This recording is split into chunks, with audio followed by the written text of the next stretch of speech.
Hello there, my name is Kaban McLaurin, and today I'm going to discuss the evolution of Black cinema, from its humble beginnings to the impact it has made in today's pop culture. But first, what is Black cinema? It is classified as films that are made by, for, and/or about African Americans.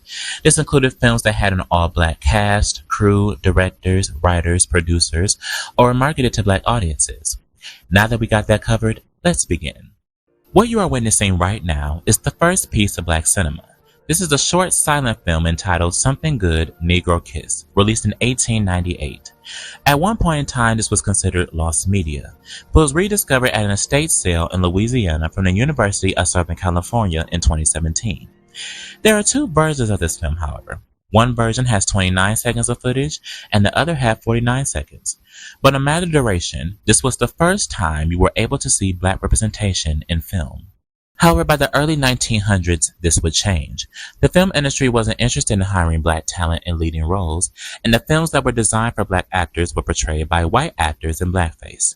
Thankfully, Black audiences had somewhere to gravitate to be encouraged. This was classified as uplift cinema, referencing Booker T. Washington's uplifting movement at Tuskegee Institute. They released documentary films to showcase life at the college, starting with a trip to Tuskegee in 1909, and released A Day at Tuskegee 4 years later. And in 1914, the mainstream film industry finally gave in and allowed the first Black man, Sam Lucas, to be the leading role of a silent film, Uncle Tom's Cabin. In 1919, Oscar Micheaux would become the first Black filmmaker to create the race film, The Homesteader.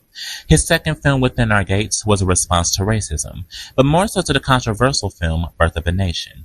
He would go on to make 44 feature-length films for 30 plus years, and was called the most prolific Black filmmaker in cinema.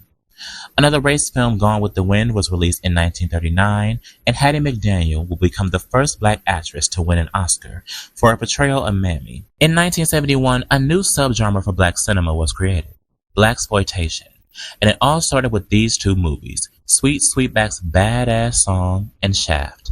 Black audiences loved these films. They got to see themselves lead a movie, whether it was about fighting crime and winning, or scaring someone, or having a come-of-age moment, or even becoming a bounty hunter. And not only that, but this genre was also the first to implement funk and soul music onto their soundtracks. By 1976, there were nearly 200 Blaxploitation films for Black audiences to enjoy. And this genre succeeded in creating stars for fans to love, particularly one Miss Pam Grier.